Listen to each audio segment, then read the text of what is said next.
Hello, everybody. Hi, Virginia. Hi, Jesse. We are particularly excited to have you, Jesse, here today.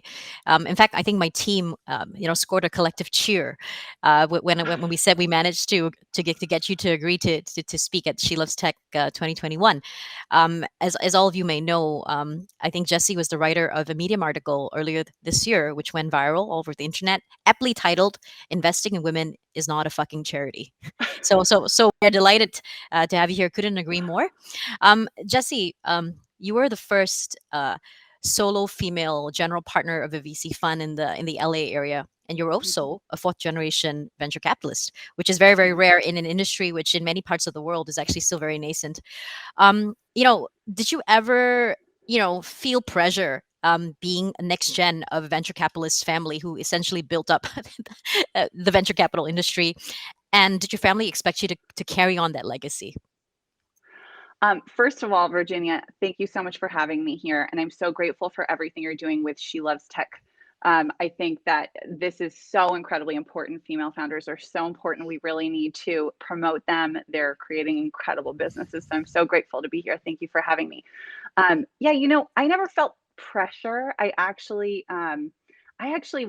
went, like, just to give you a little of my background, it was not your typical route to venture capital. While, as you kindly mentioned, I am a fourth generation investor. I'm the first female. So I actually thought, like, oh, I'm not able to um, do this because I don't see any women around me. I don't see any role models around me who are female. And so growing up, while I grew up around startups in Silicon Valley, and I watched pitches and I interned at startups, and I actually sort of was like, oh well, my aunt, who's a very successful actress in the 90s, her name was Polly Draper. She was an actress. And I said, okay, well, that's what women do. Because my mom is working incredibly hard raising four kids. But I just didn't, as far as a traditional job for a female, I thought it was acting, which is obviously like the least traditional job you could have. I went into acting. I did quite a few movies. I was on a Nickelodeon show. And I quickly realized it wasn't exactly where I wanted to be. And simultaneously, while I was auditioning, um, after college, I was invited to this Twitter conference, and it was the first Twitter conference at the Skirball Center in Los Angeles. And I just remember walking in and being like, while I was one of the only females there, I was excited. This is 2008, 2009, early days of Twitter. And I remember just thinking, these are the people I feel more comfortable with. I am excited about what's going on at Twitter, and I want to be in this technology world that I feel oddly comfortable in a room of men with suits.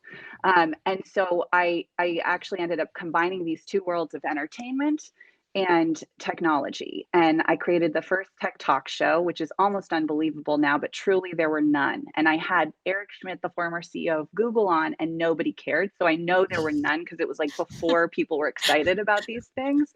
And I was like, no, seriously, it's a cool talk show. You should watch it. And ultimately, created a technology news site. We were nominated for an Emmy. We acquired a technology news blog called Wallawag, and we were trying to build out a business insider type opportunity. um, I I started doing this show, and it was a 5-year run of this show. I took it from the web to television. And after 2 seasons, I quickly realized I had only interviewed men in technology. And while I love men, I grew up around men. I was like, I'm facilitating this problem I saw growing up, and I need to change this. So I made an initiative to interview 50% women in tech, and they came. This was the early days of, I don't know if you are familiar with The Skim or Guilt Group or Rent the Runway, which just went public. But I had these women on my show right in those early, early days. And that was really exciting for me. And I started seeing these pitches and saying, hey, like, I can negotiate some sweat equity. Sometimes they'd pitch me and say, I'd say you're too early for the show, but love what you're doing. Can I write you a tiny check, or, like, get you media exposure and, help you out somehow? I started sending companies like Paperless Post and numerous others to their first investors. And then I started trying to capitalize on it myself. I created a nice little portfolio. I sold my first uh, business on the secondary, like my first investment on the secondary market for a 25x return in less than 18 months. And I all of a sudden had this little track record simultaneously while I was running my show. And I think I was like in this battle of like venture capital in my head, where either I went as an entrepreneur to pitch and raise money for this startup that I had started, but it was the early days of digital media. And I was like, I've been through it. I'm barely breaking even on the show. CBS, where we aired the show, they still owe me $6,000. Feel free to call them. I'm very upset about it. It was just a broken system. No one knew how to make money. Now I think obviously that's changing. We're seeing Amazon produce content, Netflix, etc. But at that time, I thought, you know what? I know venture capital, and I can't have people bet on me until I, I know where this is headed. And so I kind of stepped back, got married, got pregnant with my first kid, and started. I just crazily like went out and said, you know what, I'm going to go raise a fund. I think in the back of my head to continue doing what I'd been doing, which was investing in these female-founded companies. I pitched about 500 potential investors. I closed 50 for my first 10 million. And then now we have multiple funds, and our, AUM is about 50 million. Jesse, music to my ears. I think your journey is actually very, very Congrats on similar. raising your first fund, by the way. Congratulations. Thank you, Jesse. We also raised our first fund at Teja, at 10 million. And actually, your story really reminds me of our story at She Loves Tech, and also what I've been through the last couple of years at Teja. I mean, at She Loves Tech, we started off literally, we didn't have a show, but we literally just started to showcase these startups, and then we wanted to just help them. We would introduce them to people, and then before we knew it, the competition would basically double, triple, quadruple in size. The fun fact for everybody on the show today is that I actually met Jesse's dad before I ever met Jesse, and because Tim actually Draper judged our competition back in 2016 in Silicon Valley, and I had to go through Tim to get Jesse. So, but here we are. Jesse, having both of us having raised what we call Gender Lens VC funds, we were also a pioneer in the Asian region. Maybe you can tell us, as you so eloquently wrote on Medium, why is there a need for funds whereby focused, on female founders? I understand that Halogen Ventures focuses on consumer technology companies at early stage, very similar to Teja, with at least one female co-founder. Tell us why, and tell us some of the challenges that you've seen, female founders, face in America. Yeah, well, female founders face all of the same challenges as a male founder might. I think they're not getting enough investment. They're not being funded well enough, and that's because men control the majority of the capital, and it's typically one category of men, at least in the United States, and that capital is actually controlled by about 20 of the largest advisors. And so there's no diversity of thought, there's no diversity of location. I think there's a big problem in terms of it's changing slowly, but women are still getting 2 to 4% of VC funding, which is just wrong. Yeah, we make sure that there's a female in the founding team of 5. We have 100% female founders. We have 70 companies at this point. And we do have 3 male CEOs. And so we don't discriminate against men. We love men. We just want to make sure there's a female on the founding team. And we are investing in consumer technology opportunities that we see being billion, now $1 trillion opportunities in the next 10 years. Jesse, when I spoke to your team, right, they mentioned that there were many instances where you saw women with actually great technology products, and because they simply just couldn't raise funding because they were going around to 100 venture capitalists who were men. Do you have any stories of that? Any war stories like that? I mean, we take so many pitches, and I would just say, in terms of women pitching, I'll have a female come in and pitch me a beauty business. It'll be at, say a 15 million.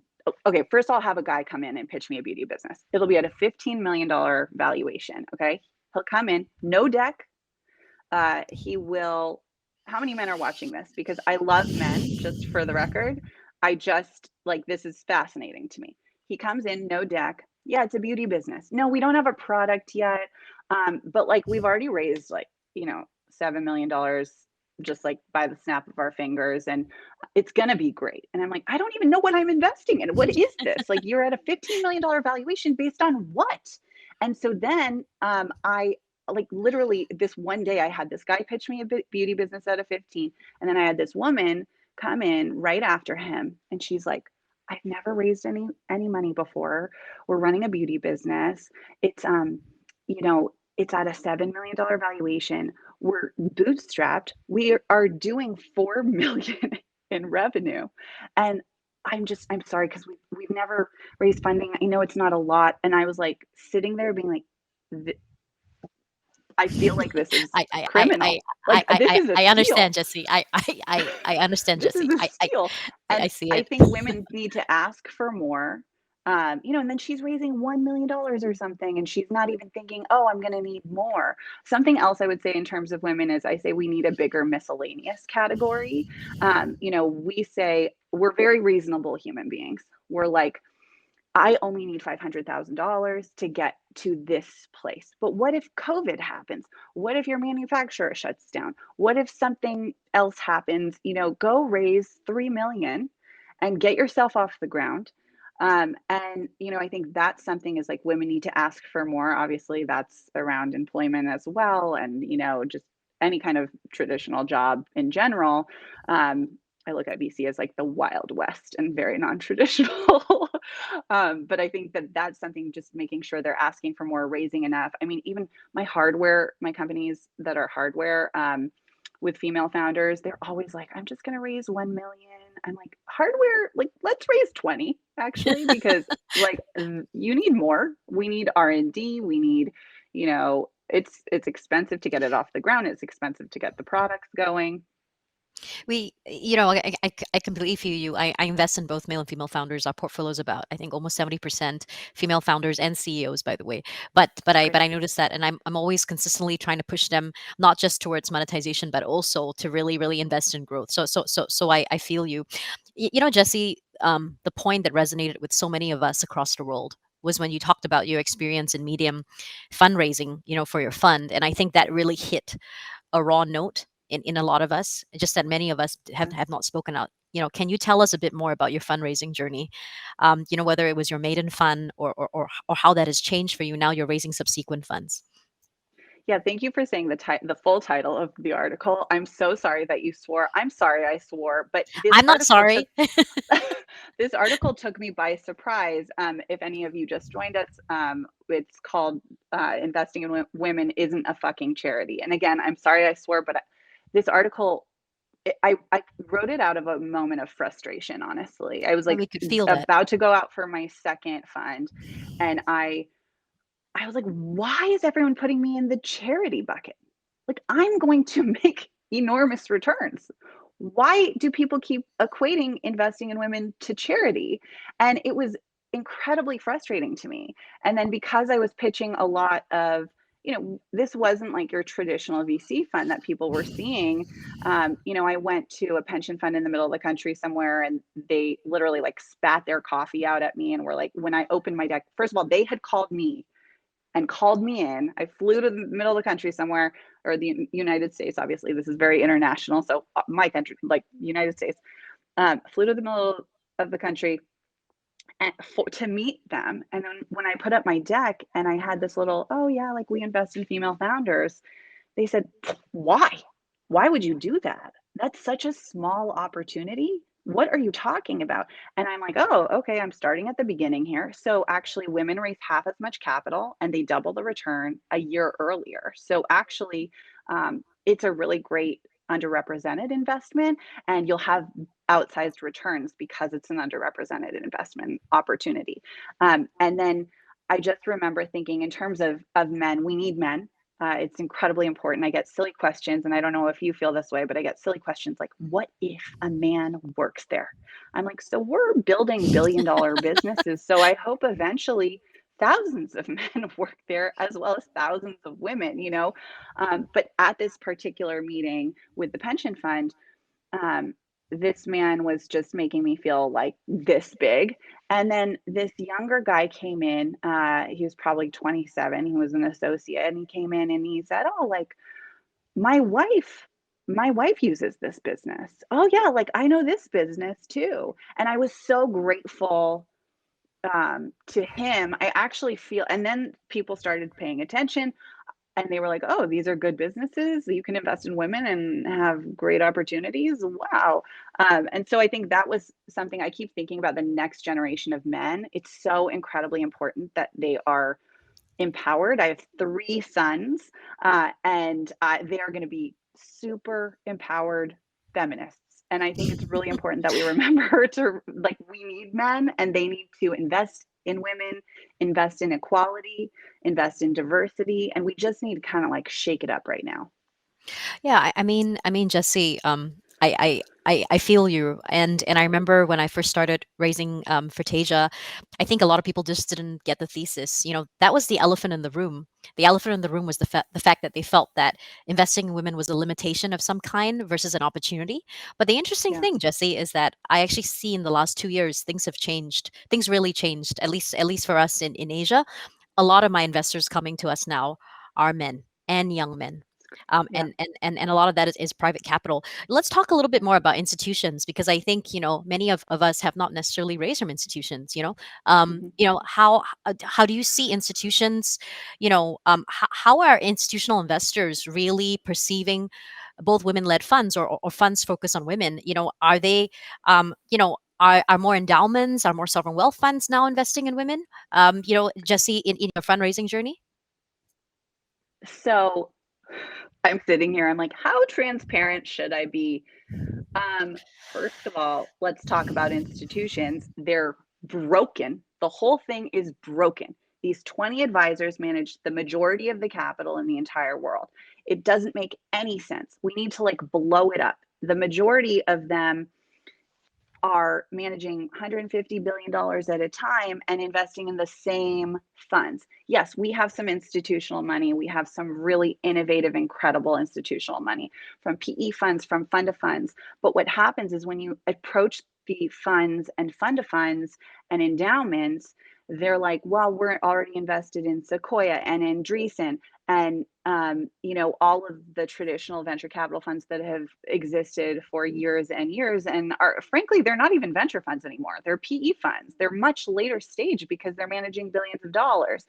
So it's totally broken because they say, oh, well, we have an emerging managers program. And you go in and you say, okay, well, what's the emerging managers program? And by the way, this is not female versus male. It's just broken.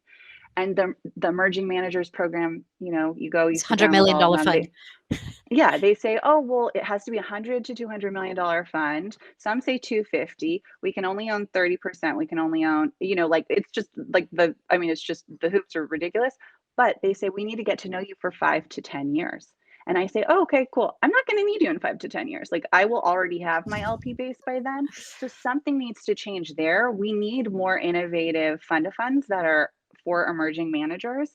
But yes, pension funds, endowments, they are investing in women, and I know it's unbelievable, but like there are women that work at some of these, and that is changing the game. So we need more women to go into investing. We need more women in finance in general, and we need more women asking these uncomfortable questions of like, well, hey, do you have any female managers? And there's a handful of female managers who are running 500 million and above funds, but like we need people betting on the earlier stage emerging managers. I mean, absolutely. I think I face, very much the same sort of institutional sort of conditions, when I first started, and I realized very, very quickly, right at the beginning of our journey, was that I had to look at private capital. I think where, what has really filled the gap out here in Asia, maybe a little different from the U.S., is that Asian family offices, which are really dominating the scene now, especially competing with venture capital, even for investments into startups. They have Yeah. actually stepped in a lot to fund emerging managers like myself, because we still are, I would say, now just getting ready for institutional investors. But I understand that, because you go in, you want to start something, and you're like, oh my gosh, how am I going to meet the 100 million benchmark? Jesse, you've had 11 exits, from an early stage fund. I think Business Insider called you one of the top 10 early stage female investors in America, and one of America's 50 most connected women, which is incredible. Do you think despite the fact that women continue to raise substantially smaller funds. Are women-led funds generating returns that are actually superior or at least on par with all-male funds? Mhm. Just now, a female manager reached out to me after our opening, and she was telling me in her usual modest way, "Hey, by the way, my net IRR this year is 86%," and I was like, "What?" I was What? like, and I was like, what? Why are you not on this show I now? know. And I'm gonna put her on next year. Later this afternoon, we have three superstar, and I mean superstar female managers out here in Asia. One of them is managing 500 million. Another one, there, her first fund is 150 million, and so and one just came out of two superstar funds to launch her own fund. So I said, we are growing in number, but what do you think of in terms of performance? Yeah, how are women led funds doing? Oh, they are doing so much. They're equal, if not better. As I mentioned before, because we're much more realist, and also one of the benefits of being female is we are much more risk averse. Um, that's actually really a positive thing in investing. So, say someone out there, has a significant other who handles the majority of their investments. If your husband or significant other is managing all of your investments, like that doesn't make any sense because you actually will take many more calculated risks because inevitably women, the data is there that we just are much more risk averse, and it's a really positive thing for investing. I mean, you should see some of these, like the big thing right now is a lot of the men in VC, especially in early stages, they're just throwing checks into whatever. And then I'll be like, "Oh, I'll call the investor. I'll be like, "Hey, so, tell me, did you like what kind of diligence did you do, or do I need to do diligence or whatever?" Because I realized you can't. Often, what happens is a man or a female, someone will lead the deal, and you're in charge of doing the majority of the diligence. And what I realized recently is that often men don't do any of the diligence, and they're leading the deal. And so all of these other investors are following because Andreessen, whoever, is leading the deal and has done a deal memo. And that's what's supposed to happen. But I started realizing like they weren't doing the diligence. Women do so much more diligence. They'll do background checks. They will, really like dig into the financials. There's a million things you should do for every deal. I'm sure you have like 100 item diligence checklist as we do. But women in general, we take more calculated risks. What we do is basically gambling. You really need to dig in diligence wise. So that's a positive. I'm smiling because I'm actually doing a first deal for our new fund, and I came up with a 20-page memo, and we were happy with it, and we pushed it through because of the timeline. And then the founder looked at me. I mean, he was awesome, and he looked at me and he was like, "Why is your memo so detailed?" He was like, "All the others." He was like genuinely confused. He didn't know that memos are supposed to be detailed. He was very confused. He was like, "I don't understand. Like all the rest, like they don't do any of this stuff, and these are like much bigger funds, right?" But anyway, I'm not necessarily going to attribute that to gender, but I just thought It is attributed to gender. It it is. was it was funny. Jesse, when I speak about gender lens investing or women in investing, actually, I like to talk about opportunity, not just about equality, because I think capital understands opportunity. And one of the things that I'm excited about is that in the last financial crisis, we had companies such as like Airbnb, Uber, Slack come out of that recession, and now we've had the scourge, or the advent of COVID-19, which has been obviously unprecedented, the pandemic of a century. What kind of opportunities do you think this pandemic has created, and in particular because a lot of that burden of this pandemic has been on the shoulders of women and families? So what do you think are the new opportunities coming out of this pandemic that you will be betting on? I mean, we're betting so hard on childcare. We did a bunch of research that the future of family, which has a big asterisk next to childcare, but future of family is actually a $7.5 trillion market. Childcare alone is a $648 billion market. I mean, it's obviously broken. It's been broken since the 1950s, and families are just struggling even more than ever before due to like Zoom and school and figuring out how to make it all work. And it is, you know, this is the opportunity. I strongly believe this is the opportunity. And so that's what we are most excited about. For our next fund, we'll do about a third of the fund in future of family. Amazing. That's very inspiring. I mean, are there things that you're seeing that technology can solve? That previously, Oh yeah. were not solvable. Oh, yeah. I mean, it's not just about, locations for childcare. It's about making it affordable. It's about technologies that solve in the United States the foster care system, which is broken. It is about opportunities that are any kind of technologies or products that can support the family. We need so many more. We need transportation for kids. We need products that make moms and dads super parents and can make sure that they're in multiple places at once, we like safely. So there's so many different opportunities. We have a great company called Trust and Will that's estate planning. Estate planning, it typically costs about $900 an hour to like get your estate planned. These guys, you can set up a guardianship, set up your will starting at $99. And they're making it much more much quicker, and that's supporting the family as well. So I think there's products all around future family, that it's not just like a physical location.